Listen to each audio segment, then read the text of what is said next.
मैं ज्योतिषाचार्य राम मेहर शर्मा पुनः आपके सामने आज का मेरा जो है विषय है पुत्रदा एकादशी महत्तम कथा। इससे पहले जो हमने सफला एकादशी के बारे में बताया, आप उसको भी YouTube चैनल पे जाके सुन सकते हैं। भजमन नारायण नारायण नारायण श्रीमन नारायण नारायण नारायण हरि हरि नारायण नारायण नारायण गोविंद नारायण नारायण नारायण गोपाल नारायण नारायण नारायण। बड़ी पुत्रदा एकादशी महात्मा महाप्राण महाराज की जय। धर्मराज युधिष्ठिर जी बोले, हे कृष्ण, अब आप पौष मास के व्रत के बारे में समझाइए। इस दिन कौन से देवता का पूजन होता है तथा इसकी विधि क्या है। इस पर भगवान कृष्ण जी बोले, हे राजन, पौष शुक्ल पक्ष की एकादशी का नाम पुत्रदा एकादशी है। इसका पूजन विधि से करना चाहिए। इस व्रत में नारायण भगवान की पूजा करनी चाहिए। इसके पुण्य से मनुष्य तपस्वी, विद्वान और लक्ष्मीवान होता है। इसकी मैं एक कथा कहता हूँ, सुनो। भद्रावती नगरी में सेकुतुमान राजा राज्य करता था। वह निपुत था। उसकी स्त्री का नाम शिव्या था।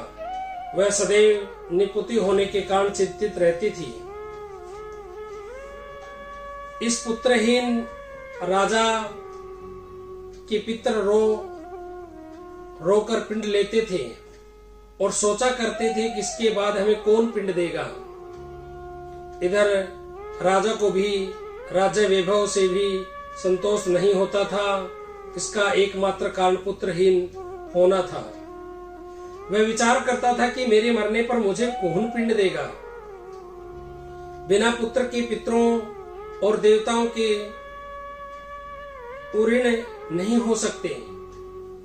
जिस घर में पुत्र न हो वहां अधेव अंधेरा ही रहता है। वहां जो है सदैव अंधेरा ही रहता है। इसलिए मुझे पुत्र की उत्पत्ति के लिए प्रयत्न करना चाहिए। पूर्व जन्म के कर्मों से ही इस जन्म में पुत्र, धन आदि मिलते हैं। इस तरह राजा रात दिन इसी चिंता में लगा रहता था। एक दिन राजा ने अपना शरीर त्याग देने की सोची, परंतु विचार करने लगा कि आत्म घात करना महापाप है। राजा इस तरह मन में विचार कर एक दिन छिपकर वन को चला गया। राजा घोड़े पर सवार होकर वन में पक्षियों और वृक्षों को देखने लगा। हाथी अपने बच्चों और हथिनियों के बीच में घूम रहे थे। राजा सोच विचार में लग गया। राजा प्यास के कारण अत्यंत बेचैन होने लगा और पानी की तलाश में आगे बढ़ा। कुछ ही आगे जाने पर उसे एक सरोवर मिला। उस सरोवर के चारों तरफ मुनियों के आश्रम बने थे। उस समय राजा के दाहिने अंग फड़कने लगे। राजा मन में प्रसन्न होकर सरोवर के किनारे बैठे हुए मुनियों को देखकर घोड़े से उतरा और दंडवत करके सन्मुख बैठ गया। राजा को देखकर मुनीश्वर बोले, हे राजन, हम तुमसे अत्यंत प्रसन्न हैं। तुम इस जगह कैसे आई, सो कहिए। इस पर राजा ने उनसे पूछा, हे मुनीश्वरों, आप कौन हैं और किस लिए यहाँ हैं, सो कहो। मुनि बोले, हे राजन, आज पुत्र की इच्छा करने वाले को संतान देने वाली पुत्रदा एकादशी है। हम लोग वैष्णोदेव हैं और इस सरोवर पर स्नान करने आए हैं। इस पर राजा बोले, हे मुनीश्वर, मेरे भी कोई संतान, कोई पुत्र नहीं है। यदि आप मुझ पर प्रसन्न हो तो एक पुत्र का वरदान दीजिए। मुनि बोले, हे राजन, आज पुत्रदा एकादशी है। आप इसका अवश्य ही व्रत करें। भगवान की कृपा से आपको अवश्य ही पुत्र होगा। मुनि के वचनों को